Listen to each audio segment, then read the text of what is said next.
Hello, नमस्कार.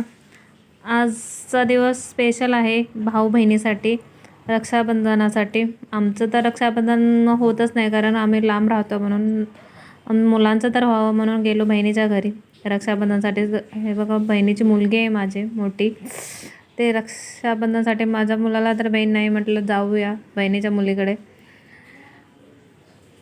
त्यांना पण वाटतं ना, आता मोठे झाले, त्यांना पण वाटतं स्पेशल हा दिवस, म्हणून बहिणीच्या घरी गेलो रक्षाबंधनसाठी. हा बहिणीचा मोठा मुलगा माझा आणि मुलगी. हे चाळमध्ये राहतात. थोडीशी छोटी रूम आहे, पण ठीक आहे. मुंबईमध्ये असंच असतं थोडंफार. माझ्या मुलाला बघा किती घाई झाले त्याला गिफ्ट द्यायची.